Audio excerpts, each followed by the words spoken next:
At 76, Raymond Foster had grown used to silence. It was not the kind that grates or unsettles, but a quiet that settled around him like a well-worn sweater.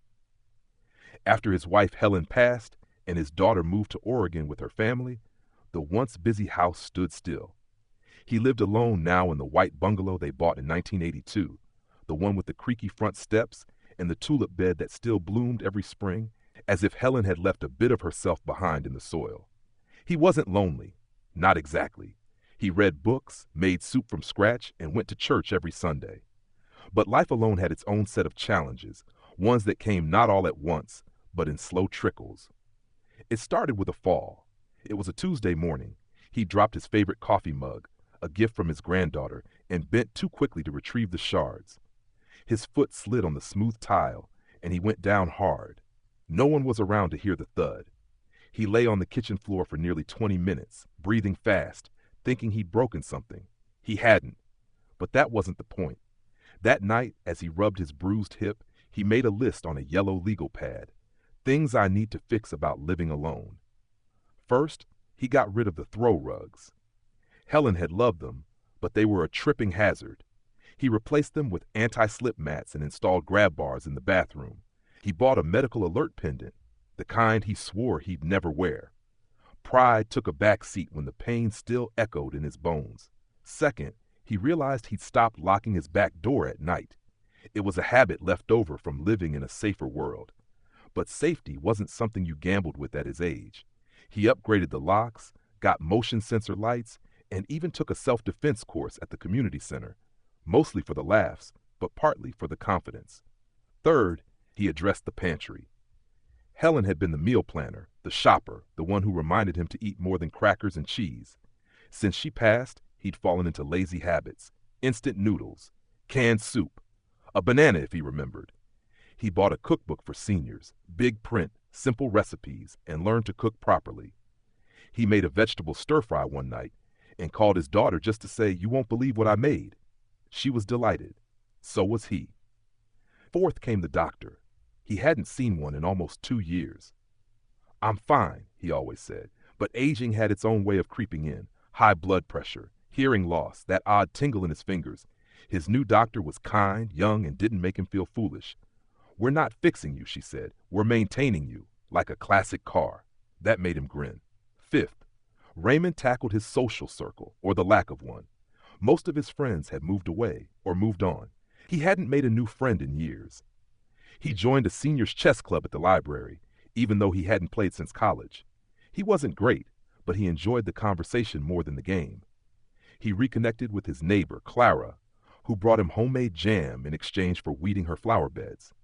It wasn't companionship in the traditional sense, but it helped. Sixth was technology. Raymond had resisted for years. He still used a flip phone, but after his daughter sent him a tablet for Christmas, he forced himself to learn.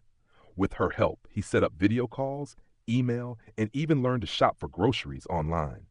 It opened the world back up. He joined an online book club.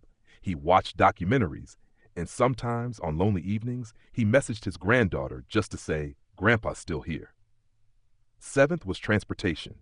He could still drive, but only in daylight. He admitted it to himself when he missed a stop sign and scared himself silly. So he arranged alternatives, the local shuttle for seniors, a volunteer rideshare program, even Clara's son, who offered to take him to appointments now and then. He missed the freedom of his car, but not the worry that came with it. Eighth was emergency planning. When Helen was alive, they had a system. Now he had to build a new one. He kept an updated list of medications on the fridge, a spare key with Clara, emergency contacts printed and taped inside his cabinet. He didn't expect a crisis, but he didn't want to be unprepared either. Ninth was his finances.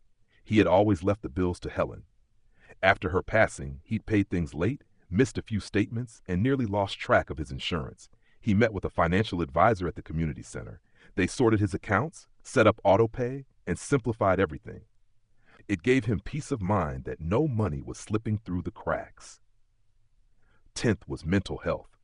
Raymond never thought of himself as someone who'd need therapy, but the grief had burrowed into his bones. Some days were heavier than others. He signed up for a support group for widowers, At first, he didn't say much. Then he shared a memory of Helen laughing at a dumb sitcom. Others shared too. The silence lifted a little. He hadn't realized how much he needed to talk. 11th was clutter. Helen had saved everything, recipes, photos, cards from people they'd long forgotten. Raymond started sorting, one box at a time. It was painful, but freeing. He donated what he could, kept the letters, framed a photo of their honeymoon, and put it by the front door.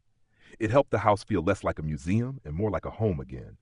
12th, and perhaps most important, was purpose. For a long time, Raymond had drifted.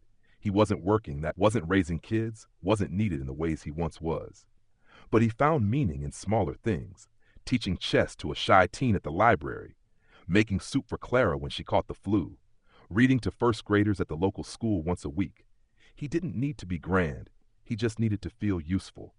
By his next birthday, Raymond felt steadier. The house was safer, his body better maintained, his soul less burdened. He still missed Helen every day, but he wasn't just surviving anymore. He was living.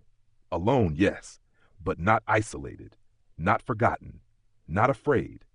One afternoon, as he sat on his porch watching the mail truck pull away, a new neighbor waved from across the street, a young woman, maybe 35, with a stroller and a dog. He waved back, smiled, and thought, living alone doesn't mean living less, just living differently, smarter, kinder, stronger. And with that, he stood, stretched, and went back inside to make soup.